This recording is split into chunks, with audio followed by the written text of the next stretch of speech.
Thank you for plugging into this Family Life News podcast, streaming issues-driven, family-focused news.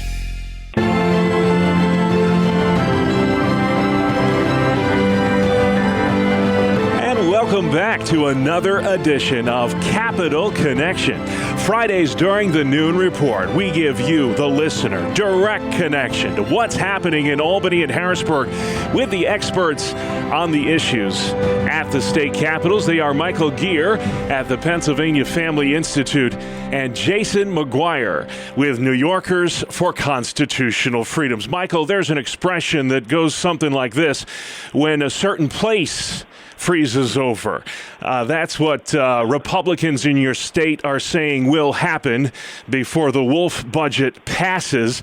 That $38 billion spending plan was announced this week, and Republicans are calling it dead on arrival. Explain some of the finer points, if you would. Yeah, I think the funeral services can be planned already for this, the governor's budget, because if you just look at social media, what the Republican senators and House members are saying is that there's no way this budget's going to pass. Some of the details on it include a 46% increase in the state income tax.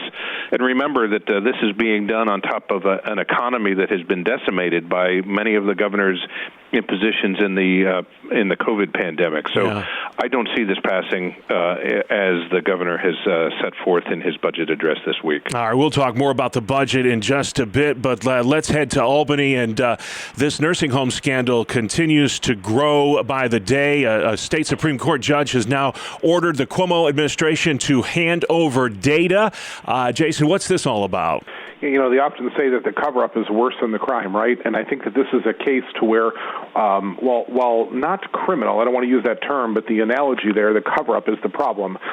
Essentially, the governor had numbers regarding this nursing home situation, number of deaths there, that for months could not be released. And then suddenly, when the Attorney General's office released a report showing numbers were 50% higher than were first thought, all of a sudden the numbers were produced. And now the governor has been backpedaling and trying to cover his tracks regarding this matter. It's going to be a deeply problematic issue for him in the political front. Do you think he did himself a lot of harm when he said, what difference does it make if a nursing home patient dies in a nursing home or in a hospital? What difference does that make? Did he hurt himself with that comment? You know, I was watching that live, and as soon as he said the words, who cares, then went on to say whether they died at a nursing home or at a hospital, what difference does it make? A couple of thoughts that came to mind. First, as soon as you heard the phrase, who cares? Yeah. From a public relations perspective, it did not play well. It just showed him as callous and uncaring on the issue. Yeah. Second, to look at that, what difference does it make comment, reminded us of what happened with Hillary Clinton and Benghazi. So to many conservatives, they were up in arms right off the bat regarding that use of language. And again, it's just problematic for a governor who manages his political public relations persona so well. To watch him fumble this so badly is, I think, the indicative of some tough times to come in the months ahead for him. All right, Michael, let's talk about the Wolf budget. Of course, this is a lame duck governor and giving the General Assembly some leverage. You know, he talked about these big tax increases as a way to fund education, but when it comes to school choice, it's actually the opposite is going to happen. There's a popular tax credit in your state that is all of a sudden in danger. Please explain that.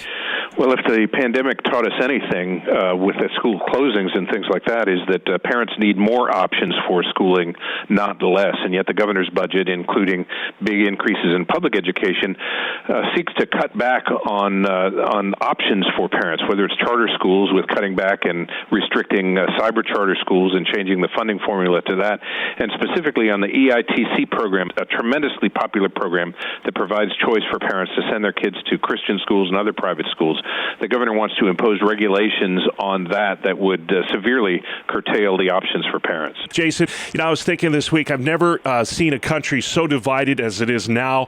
There's cries for unity all over the place, but doesn't seem to be taking root. And I think since the Civil War, we haven't had a country so fractured as it is now.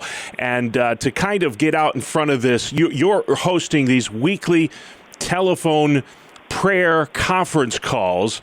It's amazing what prayer does. But this weekly event is focusing on New York State elected officials. Please explain how this worked and why you decided to do this. Yeah, well, I just think we are at one of those difficult times in the country right now, and one of the things that's true is when you are praying for someone, it's hard to harbor bitterness, anger, resentment towards them, and our country does need healing right now. Our political system needs healing. New York needs God's healing touch, and so one of the things we can do is we can encourage prayer. So Tuesday mornings at 8:15 in the morning, we have people from all across the state who are dialing into a conference call. I share some current items for that week's legislative agenda, some concerns we have or bills we want to see moved. We'll update you on some issues regarding the legislators, how we can more effectively pray for specific legislators, and then we spend time in prayer. It's a conference call. It's not a video call, so at 8:15 in the morning, you don't have to be all dialed up for the call. You can just dial in, listen, and participate with us through prayer. Folks can sign up at albanyupdate.com where there's an article related to this topic.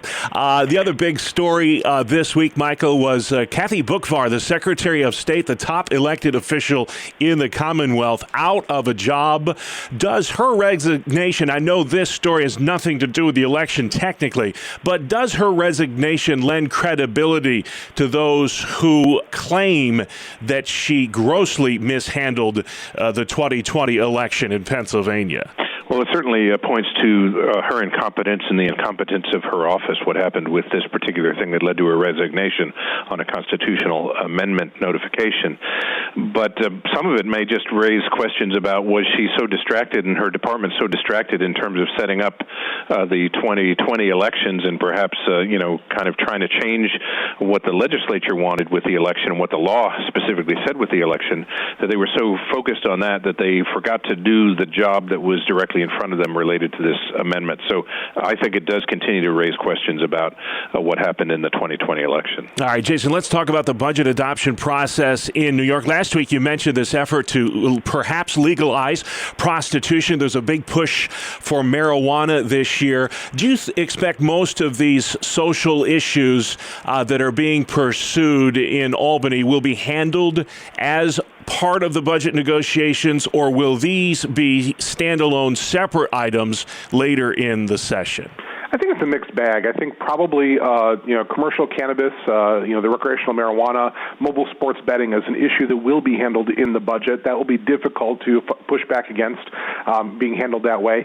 The legalization of prostitution is probably a different issue, and I just don't think there'll be legislative support to handle it through the budget.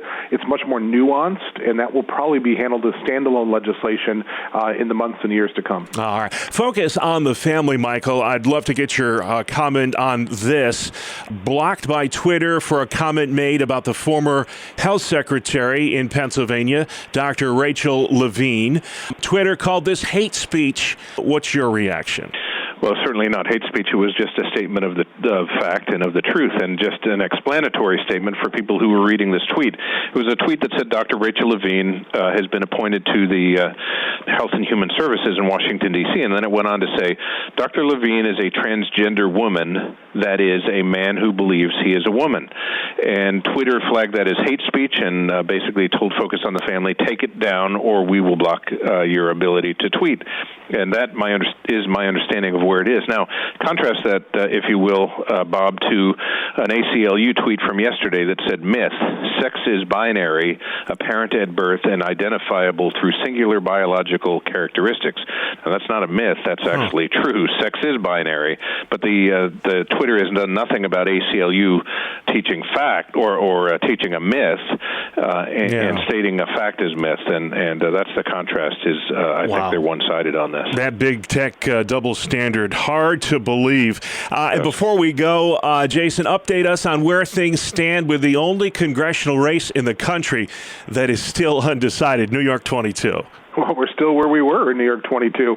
We don't yet have a determination, but I think at some point next few days, this has got to be careening towards Claudia Tenney pulling out the win there in New York 22. The Brindisi camp is doing everything they can to try to stop her from being seated, but I think the judge there is getting very frustrated with all the new efforts that the Brindisi camp is trying to bring, and I assume very shortly there will be a representative, Claudia Tenney, in New York 22. Well, let's hope it's done soon, or else that may be the next election before it's decided. Who knows? So many issues, so little time, but if you have questions about the great work going on at the Pennsylvania Family Institute, Michael, where can they find you? pafamily.org. And stay informed on all the issues in New York as well. Jason McGuire. AlbanyUpdate.com.